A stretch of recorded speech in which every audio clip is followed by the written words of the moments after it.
Hello and welcome to today's episode of the Home Rockstar Podcast. I'm excited for today's episode. We had a good pre-chat, so I've gotten to know Aaron a little bit here. But what we're talking to is we're talking to the CEO of Q Actual, and what he does is he helps people in business create good mental health culture and reduce turnover. So I'm very excited to be rocking out with Sergeant Q. Hey, Sergeant, you ready to rock? Yeah, man, let's do this thing. I'm excited. Thanks for having me on the show. I appreciate it. No problem. I think this is going to be awesome. So we always start off here on a good note. So tell me a story of success that we can be inspired by. Yeah, absolutely. So 15 years ago, I was actually living in my car in Auburn, Washington. I had come back from deployment and I was struggling with mental health. I was struggling with depression and suicidal ideations. And I learned how to take control of my mental health journey. I started reading these medical journals about the brain and how it operated. At the same time, I found the Lord and I'm reading the Bible. I was like, these are telling me the same thing.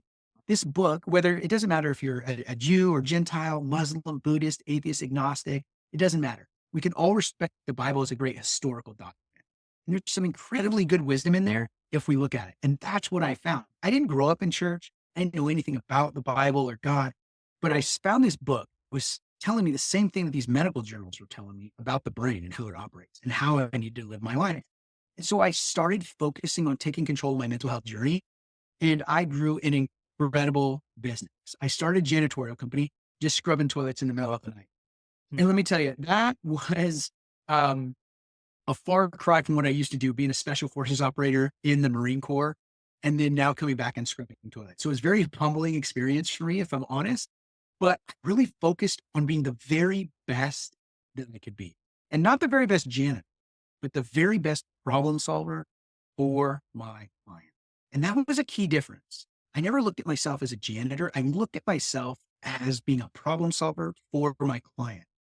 The problem is the building's dirty. The solution is I need to clean it and I need to give people a safe, comfortable place where they can come and be successful. And that's how I looked at it. And that's how I have all of my employees look at our job as being problem solvers for our customers. So growing that business, 15 years later, I have over 160 employees in the Pacific Northwest. I've started 4 other companies, and now I'm one of the top business scaling coaches in the country. I've won the Beta Blocks. It's a reality TV show for entrepreneurs. I won season 7, season 9, and now I'm a coach and judge for the show.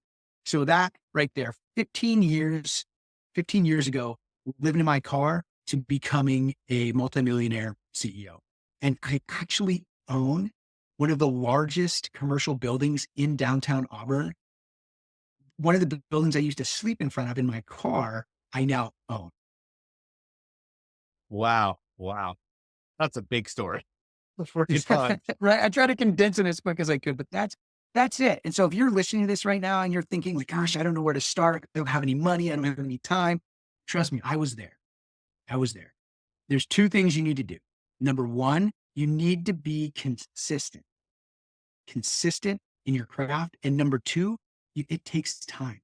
Time and consistency are what are going to help you be successful.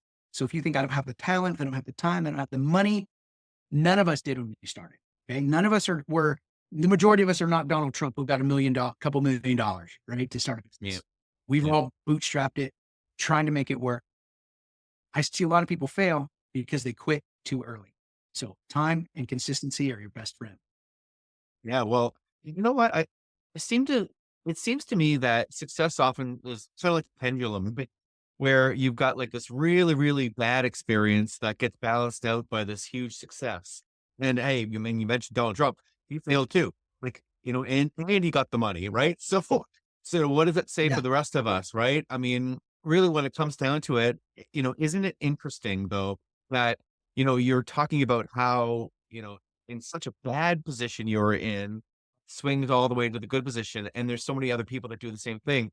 So I would argue that if you haven't really had any seriously bad situations, your pendulum is kind of going like this. Like, do you think though that it's possible to that huge success if you haven't really had a bad experience? Yes, I agree. And so I love talking about the brain. And so we got onto this. I didn't even plan on talking about this, but you brought it up. And Yep. so okay, I'm a nerd. I'm a super nerd when it comes to the brain. This is called your ACC, or anterior cingulate cortex. It's a small part of your brain. And when you experience hardship, or when you choose to do hard things, step out of your comfort zone, that area of the brain will grow, and it will allow you to do the next hard thing and the next hard thing and the next hard. So when they studied the brains of special forces operators like myself or professional athletes, this part of the brain is enormous because we're constantly challenging ourselves to do hard things. In the special Wow. forces community, they look for guys like me who have dealt with incredible hardship. I grew up in the mountains in Northern California in the middle of the drug trade. So where I grew up was Humboldt County. And the only people that live up there are hippies and marijuana farmers. And my parents were both. Okay. And so I grew up with no running water, no power until I was like 10 years old in the middle of the drug trade. Tons of trauma that you experience there, but it built mental resilience, and it taught me how to endure hardship. So now when I go to boot camp in the Marine Corps, it wasn't as difficult for me as it was for some of the other guys who had never experienced hardship in their life. And this is the first time. So culture shock. And for me, I was like, oh, this is a Tuesday. I'm good. Not to say it wasn't difficult, but mentally, I was more prepared than they were because my anterior cingulate cortex was much larger than theirs. So here's the thing, back to your question. Can you be wildly successful if you didn't endure hardship? The answer is yes, because you can choose to live a life of discomfort. You can choose to Yes. do the hard things. You can choose to sacrifice what you have right now for what you want in the future. Here's the deal. 4 years, 5 years ago, I could have retired 5 years ago. My goal was to retire at age 40, and I would have nailed it. But God called me to do what I'm doing now, to take this message of healing through serving to the world. So I sacrificed everything I had. I sold my property in Mexico. I sold my cabin in Montana. I cashed out over $1 million worth of assets, everything that I had built, to build some technology to prevent suicide and build this platform that I have now to teach people how to take control of their mental health. You can do the very same thing. A lot of times we're afraid to lose what we have. And so we're never able to reach out and get what we truly, truly desire. There can't be a plan B. If you're looking in your life like, "Oh, I've got this business, but I've got my other job over here." In the Bible, it says you can't serve two masters. You're going to love one and hate the other. So you're either going to love your side hustle and hate your job, or you're going to love your job and hate your side hustle. So if you're going to be an entrepreneur and you want to do it, you got to go all in. There is no plan B. There is no retreat. You're going to do your business every single day and it's going to be successful. And if you don't have the grit and the guts to do that, then you're never going to make it. But there's nothing inside of me that's not inside of everyone who's listening right now. You all have the ability to endure hardship. If you want to try this, just try it. Do the cold plunge. You heard of this, the cold plunge, Tim? Yeah. Yeah. I get into 48-degree water every 3 days. It What? sucks every single. It is very difficult. And I sit there for 5 minutes to endure that hardship. It's not comfortable. It's much easier to just roll over and pull my covers over my bed and stay in my nice room. But I get out and I get in that cold plunge because it's difficult and it's hard. And then the rest of the day becomes very easy because I've grown my cingulate anterior cortex in that moment. And so these are things that you can do every single day. Do the hard things every single day. And you're going to see that you're going to be able to endure greater and greater hardship, which means you're going to be able to make more phone calls with other people, endure more rejection, ask more questions, get that extra training that you need to get. So anybody can do it. Anybody can grow their anterior cingulate cortex. And it's by choosing to do the hard things every single day. Wow. Wow. So deep. I love it. Love it. Oh man. And and you know what? I think because I do think that there's you are gonna endure some hardship. Everybody's gonna endure some hardship. Oh, It and I absolutely. I think, okay, fine that some people's pendulum goes really, really, extreme, but there's gonna be some ups and downs in every day all the time. And I think what you're talking about is almost like controlling them. It's like creating the hardships on purpose that you're gonna have to endure no matter what. I mean, that makes sense to me. I mean, would you rather have something hit you blindsided and now you have to deal with it? Or would you rather create the hardship on your own and, at least be able to control the circumstances around it? Does that make sense? That's exactly right, Tim. That's exactly right. You're conditioning your body to be able to handle those things. Now, here's the thing that I think is really, I see these guys in the Northwest. There's a lot of these militia types out here, right? Hmm. But these guys are 300 pounds. They can't barely walk to the grocery store, and they're talking, oh, we would be the next, fight the next revolution. I'm like, bro, you can't even fight off a Big Mac. You're not fighting off, a Yeah. gunfire. Okay. They're not, they have this goal. They would like, oh, we would do this. We would stand up for freedom, but they're doing nothing in their life that would assure victory. If they truly believe that they could do that, then they've got to do the hard things. Stop eating McDonald's, hit the gym, lose the weight, condition their body. Because here's the thing, if we got invaded tomorrow, Red Dawn, right? We get invaded tomorrow, and now the citizens have to become part of the militia to fight against this opposing force. If you are training and getting yourself prepared for that now, you're not going to be ready if that No. happens tomorrow. Yeah. And that's what people think, like, oh, I can get ready when the time comes. It's already too late. It's already too late. You need to be training right now to achieve those goals. It talks about this in the Bible where there's these seven virgins and they have oil in their lamps and they filled up their oil before they showed up to this event. And some of them didn't do that. And so they're waiting to the late hour. The oil in their lamps run out. And they ask the other ones, like, hey, give us some of your oil. They're like, no, no, no, go to the market and buy it. So they leave. And when they left, that's when the bridegroom comes and takes everybody, away because they weren't prepared when the time came. And that's in our business. It's the same thing. It's the same thing. If you are not honing your craft every single day, if you're not working towards success, if you're not doing the little things every single day, you're never going to find that success. Here's what I see people do a lot. I see people run around chasing the wind, trying to find the right time and place for their big break. That's never going to happen. It's not going to happen. You can never find it. It's like chasing the wind. You're never going to catch it.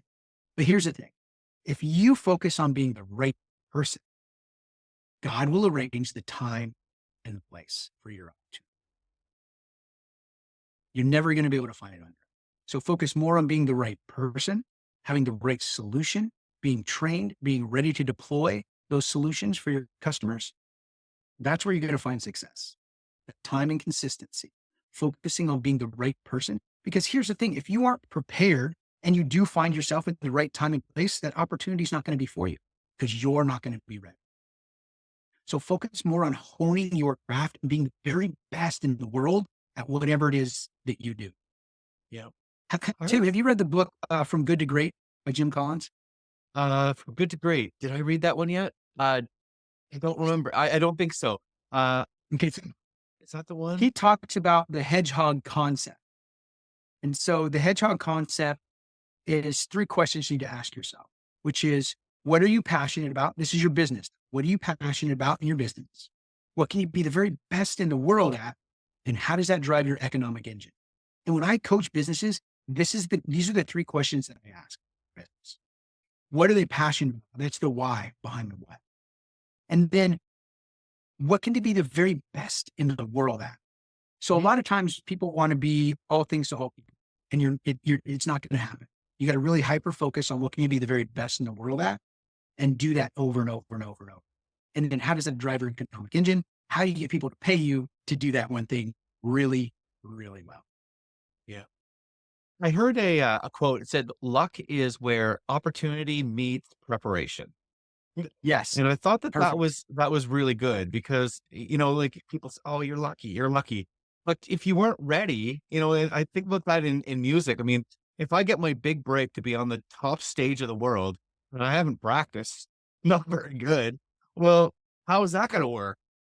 Right? But if you've Exactly. been practicing your whole life and you're at the top of your game and you get that opportunity, people are going to say you're lucky. Right? Yep, because they don't see all the hard work that we've done to get to that. Yeah, exactly. So tell me a little bit more about this practicing stuff. Like, how do you hone your craft and stay on top of things? Yeah. So for me, I want to be able to make impact on stage. So I do podcasts. I have my own podcast as well. So I do podcasts. I do virtual events, but I love being on stage in front of a live. I love the energy that you get from the crowd. It's electrifying. And you experience that being on stage and playing Oh gigs, yeah. like the energy you get from the crowd is electrifying and it helps me be better. But before I ever get on that stage, I have practiced that speech a couple hundred times. I had an opportunity to do the invocation and the benediction at the Veterans Day ceremony at the state capitol this year. I got called 7 o'clock at night 2 weeks ago, and they said, "Hey, the current chaplain, he can't come. I'm the chaplain for the Seattle Seahawks Task Force 12. So could you come and, do the invocation, which is the opening prayer, and the benediction, which is the closing prayer?" Mhm. Absolutely. I sat in prayer. I wrote this thing out. It took me 2 days to write a minute and a half on the front end and a minute and a half on the back end. 2 days to write that down, making sure my grammar was correct, making sure the words that I was using were impactful and grammatically correct. And then I practiced it. I must have practiced that thing 30 times, maybe more, over and over, getting my brain conditioned to say the words in the right order. Now, I didn't memorize it. I could still speak off of notes, but I wanted my brain to be conditioned for what words were coming next. But not just what words were coming next, but what emphasis am I putting on the words? Where are my pauses? Every time that I would practice it, I'm recording myself. So I would practice it and then I would watch and it's cringy. It's like, you watch yourself, it's pretty cringy. But I'm watching it and seeing, okay, that I need to slow down right here. I need to pause for impact. That word doesn't fit well. It doesn't roll off the tongue. I need to find a different word that fits right there or change that sentence structure. And so I'm doing all of these little things, making sure that when I get up on that stage, that I'm giving the best to the audience. That's how I can make impact. Nobody knows and nobody cares how much you know until they know how much you care. And Yeah. that's the number one thing I hear from people when I come off the stage is that I was so passionate about what I was talking. And that passion comes from preparation because I'm choosing the right words, because I'm building this sentence structure, because I'm telling a story as I'm going through, and I'm helping capture people's heart and their imagination. And then I can capture their mind. But if I can't capture their heart, I'm never going to get to the head. So I got to focus on how do I get to their heart so then I can give them the knowledge that they need to be successful. All of that, a week's worth of preparation of doing just that for 3 minutes of speaking. And if you're not willing to have that much dedication to your own craft, I would question whether or not you're ready for business because you have to have that level of dedication to what you're doing if you want to be the very best in the world. If you want to be mediocre, that's fine. There's a lot of people who make a good living being average. There's nothing Oh wrong yeah. with it. Nope. But for me, I want to be the very best. If I'm going to do something, I want to be the very best at it. That's why I joined the Marine. I wanted to be the very best. That's why I went to selection for special forces because I wanted to be the very best. And if that's you, you want to be the very best at your craft, then it's the level of commitment that you have to have. Yeah. So tell me now, okay, I want to talk about when do you know you're ready? So for example, Mm. sometimes when I'm practicing, let's take it to the guitar. Practicing this riff, practicing this riff, practicing this riff, and then all of a sudden it's almost like I'm going backwards. Like it it's getting worse as I practice it. What's up with that? And like where do you get to the point like cuz I mean, I talked to some people that have had big successful careers and they started off being terrible at first. Right? Like it's like where do we go there? Like is there going to be a place where I'm going to be practicing too much and then I'm not going to even get to the point where I'm actually going to go on the stage in the first place? Like where is that line? It's a great question, Tim. So think about it like this, lifting weights, right? Something that probably everybody's done is lifting weights. So when you're Mhm. lifting weights and you go to fatigue, like you can't lift anymore, that's what you're talking about. Like you've gone to this point where now I feel like I'm going backwards. Yeah. Yeah. And that's where it's time to pause. And then you go to sleep, you let your muscles rest, and then you come back the next day and you're a little bit strong and a little bit stronger. And nobody notices that on day 1 or day 2 or day 3. But on day 30, on day 40, on day 50, you notice how much stronger you've become. And it's the same thing with you playing guitar, Tim, where you've played and now your fingers are hurting. You feel like you're doing worse. So you've got to take a little bit of break, rest, let your muscles repair, your tendons relax a little bit. And then when you come back, you're a little bit better than you were before and a little bit better than you were. And it's the same thing with anything that we're doing, any craft that our listeners are working on. It's going to be the same thing right there. Now, Yeah. here's the thing with entrepreneurs. It's a little bit different is that at some point you're going to hit this ceiling where you can't do anymore. You're maxed out, maxed out. You cannot grow anymore. And that's what we call a lifestyle business. And there are millions of people in America that have a good lifestyle business. They're people who are working a job and they're working in their own company. They basically have built themselves a job. And there's millions of Americans that are super happy doing it. They could be plumbers. They could be janitors. They could do house cleaning. They could be teaching. There's so many different lifestyle businesses. You could own a flower shop, anything. But you maxed out because you can only do so much. Because as an entrepreneur, you're doing everything in the company. You're the CEO, the COO, the CFO. You are the bookkeeper. You're making the phone calls. You're returning the emails. You're ordering the supplies. You're doing the physical work. You're doing all of it. There's only so much you can do. So you have limited income potential because you only have a limited amount of time, money, and resources. That's when you need to start hiring people and start automating the process. So the first thing I say is automate, automate, automate, right? You want to be able to automate a lot of these systems, create SOPs, be able to automate, your social media, be able to automate some of your onboarding processes for your customers, automate as much of that as you can. But then you need to create what we call an SOP, standard operating procedure. And you have to build these things out before you hire someone. And a lot of times they do it in reverse. They hire somebody, bring them in. They're telling these people what to do. They're spending a lot of time and energy trying to invest in teaching them what to do. And then people get burned out because they don't know the expectation. They leave. And then you hire another person and you do the same thing. It's just revolving. So if you are at that limit right now, where you are struggling to grow, but you don't have enough time or money to do it, you need to start developing SOPs, standard operating procedures, and looking to figure out who do I hire next. And I do this with my customers, all my clients. I make them do an org chart, an organizational chart of all the different positions they need in their company. And then what are those job duties and responsibilities for each one of those? And then I say, now, which of these are you doing?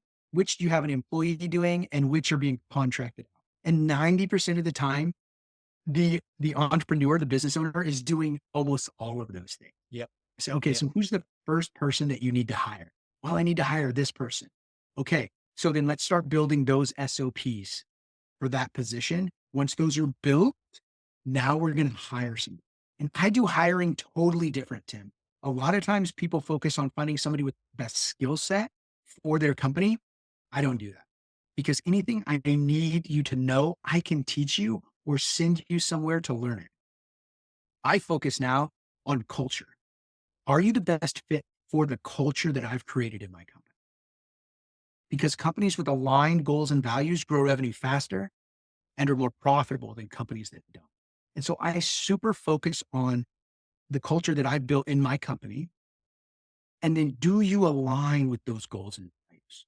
Do you align with our core values? Because every decision that you make in my company, before you make that decision, you don't necessarily need permission from me, but you need to reflect that against our core values. Does this help us accomplish our mission? Yes, it does. Does it stay in alignment with our core values? Well, this one, yes, because it helps us be more efficient and it provides greater customer service. Then they can execute on that. Because anytime somebody wants to start a new initiative, that's the first thing I ask them. Does this help us accomplish the mission? And which core values is it aligned with? And that right there gives them permission. I call it the 3 E's: educate, empower, and encourage. So I teach them what they need to know. I empower them to go do it. And then I encourage them along the way. And so that is my kind of focus now as an entrepreneur and business owner, is just doing those 3 things: educating, empowering, and encouraging my people. And this is what I teach to business owners that want to grow and scale. That if they want to grow their business, they themselves have to grow first. And then they have to start investing in their people. And I started with investing in the health of my employees, and it reduced my turnover rate. Janitorial company has a turnover rate of over 300%. And I've Wow. reduced mine down to 90 last year. And this year we're sitting at 67%, 4 times less than the national average. And that's helped me scale my company to over $7 million.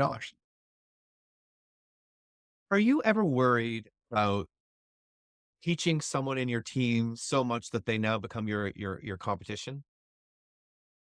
You know what? That is a great question, Tim. That's a great question. And the answer is no, because I create such a good environment that I don't want them to leave. But if they do, they're not going to leave as my competition. They're going to leave as a collaborator because I Mm, ask all of my employees. And so this is something that is a little bit more advanced, but we'll talk about it here. It's everybody understands the bell curve. And if you're not sure what the bell curve is, you can look it up. It's just a scientific method they use when they're trying to gauge a population and how much they like something or do something, right? yeah, So it's the bell curve. Well, a lot of times on the far left end, you have your initiators. It's guys like you and me who want to start an initiative. People in the audience who are listening, who have an idea, want a business. We're initiators. We're 1 to 2% of the population. Then you have your early adopters, which are 10 to 12%. These are people who want to go first. They're standing in line yeah. to get the new iPhone. They're pre-ordering a Tesla. That's those people, early adopters. Then you have the bell curve, which is the masses. The number twos, which are people who don't want to go first, but they're happy to go second. And then you have what we call FOMO, fear of missing out. That's the other half of the bell curve. And they come on really quick because they don't want to be left out. Then you have your detractors, people who are just kind of the stick in the mud. And then you have the really negative people, which are only 1 to 2%. And those are what I call your turkeys, right? Those are guys that are never going to be happy. They're never going to get involved in what you're trying to build. And so everybody wants to fire those guys, get rid of those guys, and then everything will be good. But it's a bell curve. It'll find balance. So those people who are kind of on the fence, they will slide into that position eventually. Now, here's the thing. In a lot of the companies that I used to work for, I was that turkey. Not because I wanted the company to fail, because I wanted them to be successful and I thought that I had a better way to do it. And if I could just get them to listen, things would be easier. And that's where I became disenfranchised. So those people right there that you train, when they leave my company because they're not a good fit, they leave my company, they leave not as an adversary, but as an advocate. Because I want to find out. Here's the question that I ask. When people come in and it looks like it's going to be the end of the road for them, the first thing I ask them is, do you still want to work? And that really sets the tone. You have to think about it. I don't know. Do I want to work here? Sometimes they say yes. And then I give them a plan. Like, here's what you can do to find success and stay here. But sometimes they say no. I said, okay, what is it that you want to do? Well, I really want to go back to school and I want to, get my nursing degree. Okay. Well, what does that look like? What does that look like to do? And how do I help you be successful? Nobody does it. Nobody does it. No. How can I help you? Here, take the next 4 days off. Come back to me with a plan. I'm going to pay you. I'm going to come back with, you need to come back with a plan on how we can execute this to get you to, there's so many people that have left my company like that, that still send their friends and family to come work with, that are now in positions that have been able to open doors for me to get better contracts, to get on bigger stages. Because I didn't just cut them off and tell them to get out of here, but I helped them be successful on the way out. Everybody in my company knows that if they want to start a business, come talk to me. I'm a business coach. I'm going to show you how to. Anybody in my company. And I've got a couple right now. She's my secretary and he does landscape. And they're going through my next ABC course. And I know that when I teach them how to do this, that she's going to leave. And I've been working with this girl for 2.5 years to get her to the point where she's at right now. And so losing her is really going to suck, but I know it's the best for them and their family. And if you're an entrepreneur, you have a responsibility to leave people better than you found, to build them up, to encourage them, to impact their life, not just as a producer for your company, but as a person in our society. You have that responsibility. And if that's not the mindset that you have, then you're not somebody that I would be willing to work with, because you have to want to help people be more successful tomorrow than they are today. And that goes with your clients. That goes with your employees. You need to look at every time that you go in to do a sales consult or to sell your product or service. I never look at it as a sale. Never. I always look at it as, how can I help this person be successful? Never hired a sales team in my janitorial. Never. Because every one of my employees is myself. Because the way we treat customers, the way we solve problems, the way we help them, not just in janitorial, but if we see something, they're having a plumbing issue, I got a plumbing guy. If they have, they need some pressure washing done, I've got a guy who can do that. They need snow removal. I don't do that, but I know a guy. I just try to solve problems for them to make their life easier. And that's why they keep me around. That's why they refer me out. That's why when they grow, I grow right along with them. Yep. You know what? I would argue that it's when you have the opposite attitude to that, that your turkeys end up being those competitors that start trying to tear you down, right? Yeah, absolutely. And then they put bad reviews. And then there's a lot of what we call black hat SEOs that people can do to you and just make your life miserable. Mhm. That stuff always comes. And now, not every one of my employees has been great when they left. Some of them have stolen some things. We're a second chance company. So we let people come in who have, felonies and things like that. We keep an eye on them, and there's some safeguards we put in place, but we try and help people out. And sometimes it works out great. Other times it doesn't, but you can't let that burn you. A lot of times people like, oh, I'm going to give this guy a chance. And then you get burned. And then you're like, okay, well, I'm never giving anybody a chance again. Well, people Yeah. are always going to burn you. It's just, we're entrepreneurs. There's not a lot of us out, right, who are willing to take that risk and put in that hard work. They don't think like we do. They're thinking, I need to get everything I can today because I don't know what tomorrow's going to be. And for us, we're thinking, what can I give up today so I can have longevity in the future? We think totally different. So when people burn you and do stuff like that, I don't get upset anymore. It's just par for the course. And it doesn't stop me from helping the next person. We had people steal from us before. It cost us a bunch of money, but I've also had really great employees. I have a fantastic employee. She started out, her name is Jessica. She worked for me as a janitor. And about 3 months into her working for me, she says, hey, I got in some trouble. I got to go to prison. I'm like, prison? What the heck did you do? Is drugs, right? Drug charges. She had to go to prison. She's like, but can I have my job when I come back? And I'm like, sure. Never going to see this girl again. Well, I don't know. It's probably 6 or 7 years later. She comes knocking on my door like, hey, I'm back. Remember me? And we're like, yeah. Oh my gosh. Congratulations. You got out. She's like, yeah, can I have my job back? Oh, shoot. We had to think about it. Yeah, let's give her a job. Within the first 3 months, we ended up promoting her to foreman. And then she became a supervisor. Then she became the night operations supervisor. In January Wow. 1, she's going to be the COO of my entire home. Wow. Amazing. And all we did was invest in her, invest in her, invest in her. And she had that spark. She wanted it. She wanted to change her life. I mean, she's right around the same age as me. I think she's maybe a year old. I think she's like 46. So she's right around my same age. But she took a different path in life, realized that's not what she wanted. She came to us. We gave her a chance. We never treated her poorly because of her past. We always invested in her, invested in leadership training, mental health, spiritual counseling. We just invested in her as a person. And she's going to be running my entire company January 1. Wow. That's amazing. That's what Wow. happens when you invest in people. Those are the things that make it worth it. When you watch somebody who society would just throw away. If you know Yep. felons out there, they're working dead end jobs because nobody wants to give them a chance. And for good reason. They've made some serious mistakes in their life. But as an Yeah. Well, entrepreneur, you have a responsibility to society to help people do better. yeah.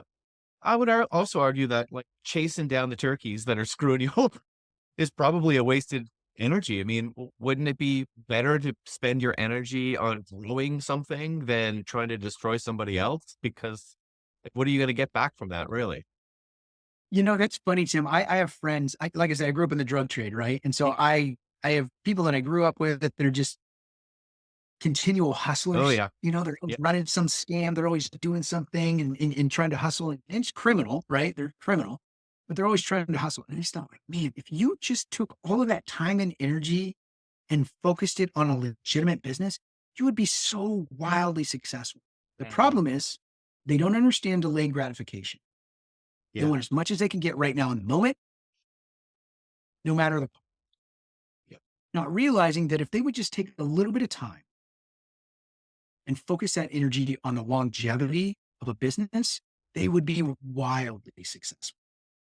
But a lot of times we want that microwave generation. We want that instant gratification. We want 100,000 followers right. We want $50,000 in revenue a month right now. Well, let's just start out with $500.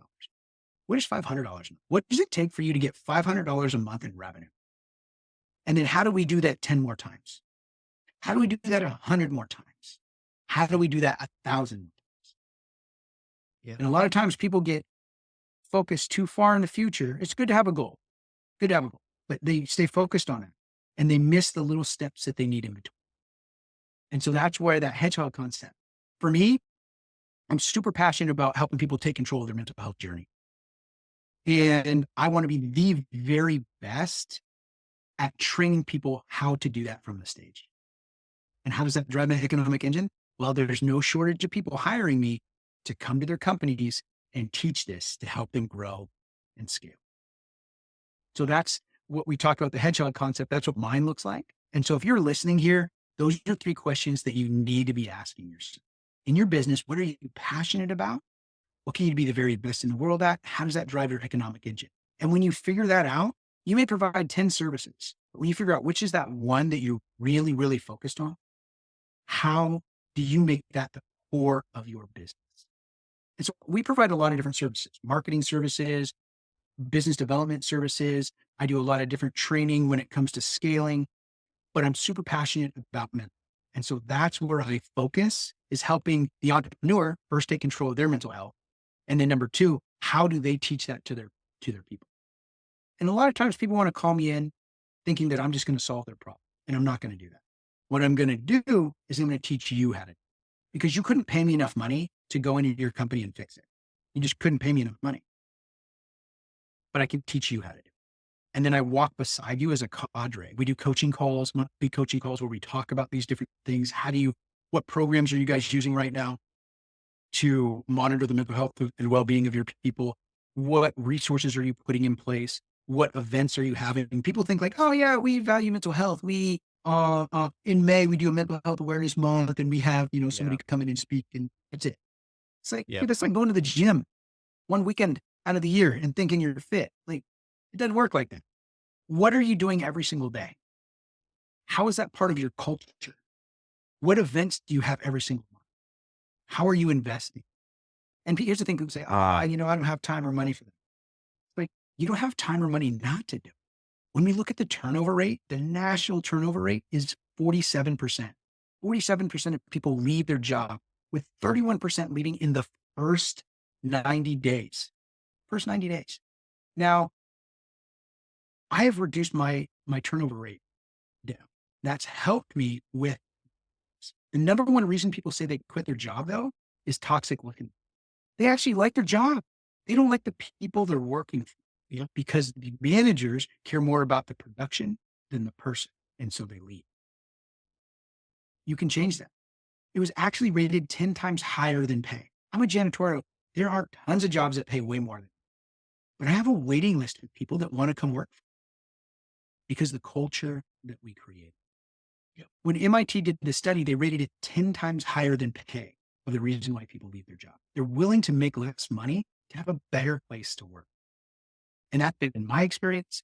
MIT did a study on it. So take that for what it's worth, you guys, is that as you get to this point and you want to start hiring people, you need to figure out what your culture is and then have people align with your culture and then continually build that culture, build that mental resilience for it. It's going to be an absolute game changer.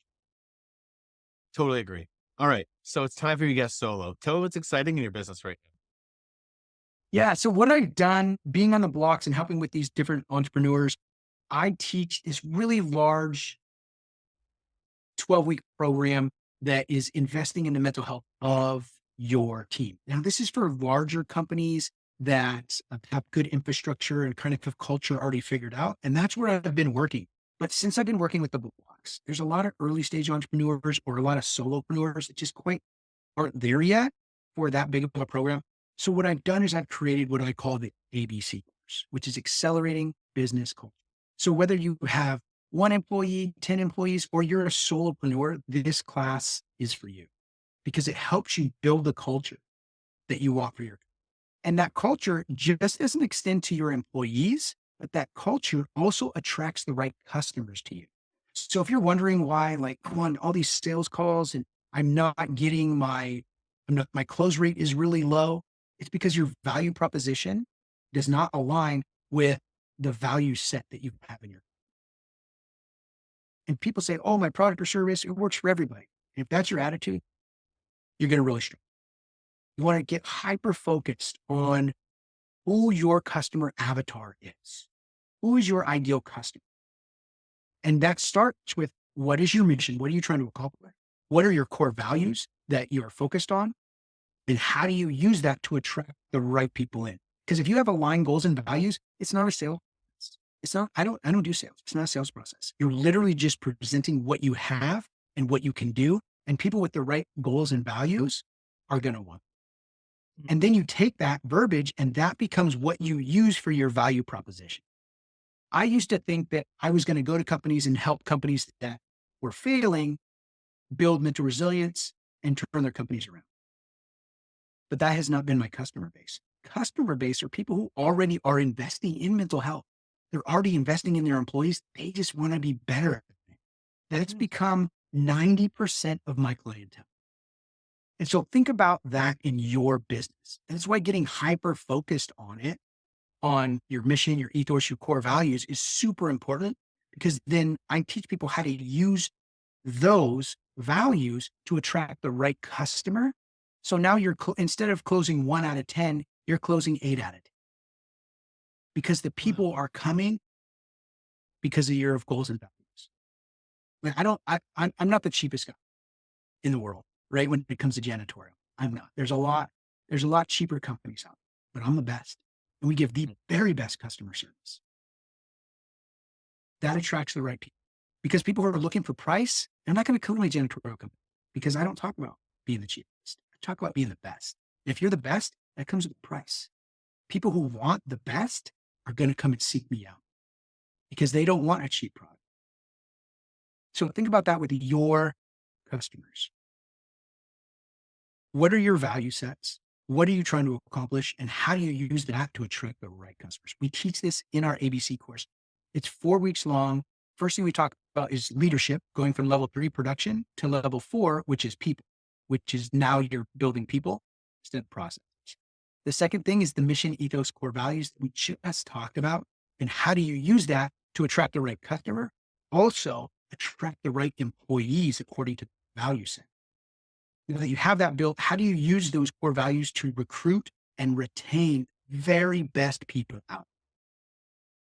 And then once you have the right people on the bus and the wrong people off the bus, how do you get them to build your community and build your culture and build your. I do it 3 ways: I educate, empower, and encourage. So we teach them what I want them to do through the ethos, through the SOPs, and through the org chart. And then I empower them to go and do it. And here's a problem that a lot of entrepreneurs have. We're control freaks. Nobody can do it as good as we can. And that's true. They probably can't.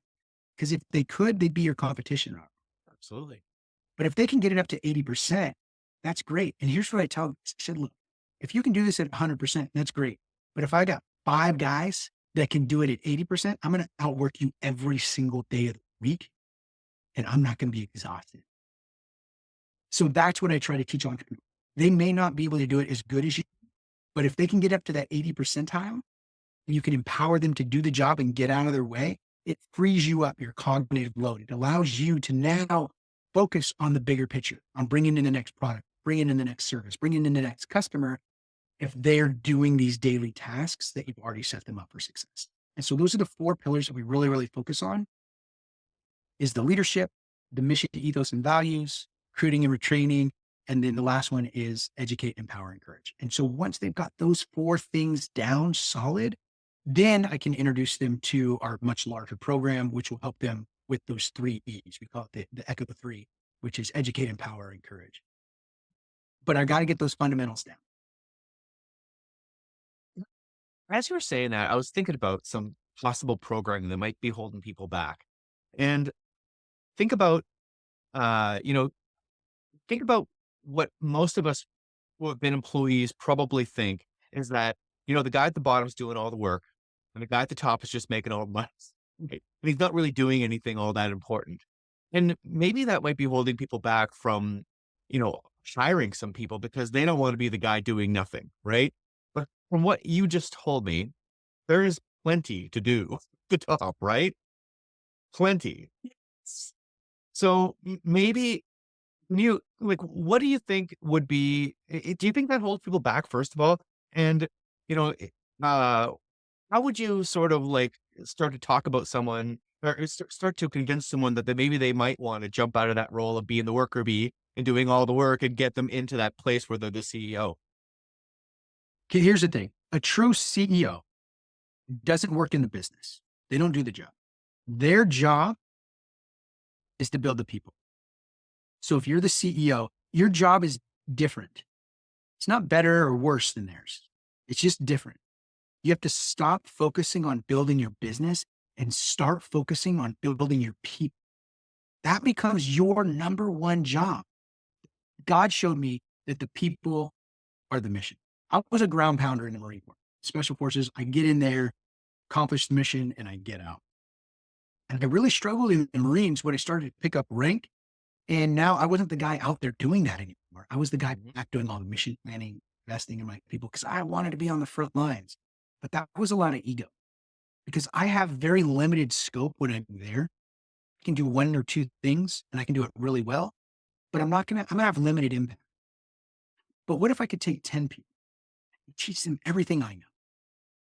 Now I have become what's called a force multiplier, where I'm having 10 times as much impact on the target because I've trained every one of these people to be able.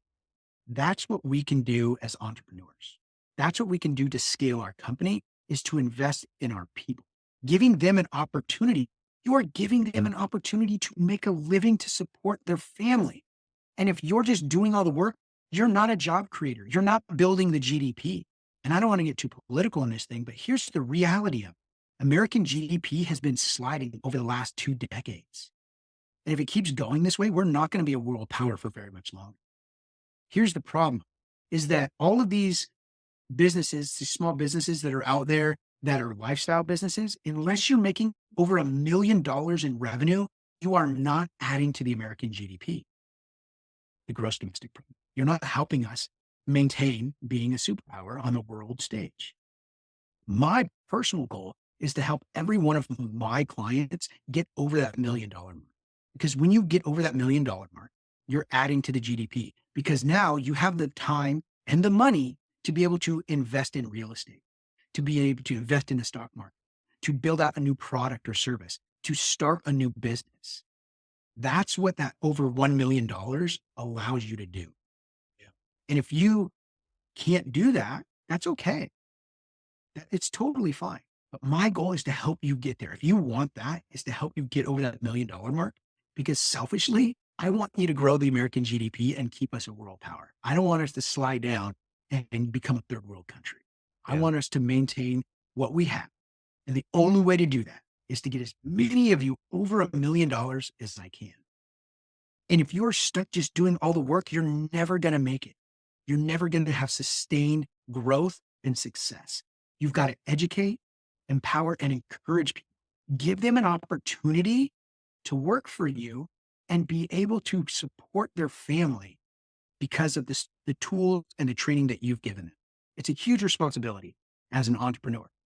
And if you So, guys can get on board with it, you're going to have a much easier time when it comes to scaling. so now, uh, I agree. I think that the job of a CEO is to grow your people, right? I'm wondering, has that been what's been happening in practice, or do you think that there might have been a disconnect for a few years, and perhaps now we're going into a place where, like you say, the turnover is so high that maybe we've gotten away from building people, and now we have to get back to it? Is that what's going on? I agree with you 100%. So I'm a Gen Xer, right? And they call us the feral generation. We just had to figure it out. Mm, And so that was my attitude for a long time. Like, figure it out, sink or swim. Like, either you got it or you don't. And that's how it was in the special force. yeah, Like, you either had it, you either pack the juice or you don't, man. And that's it. Like, nobody's going to help you. You got to figure it out. And if you once you figure it out, now we'll help you get. I took that same attitude into business. Tell you what, it didn't work great.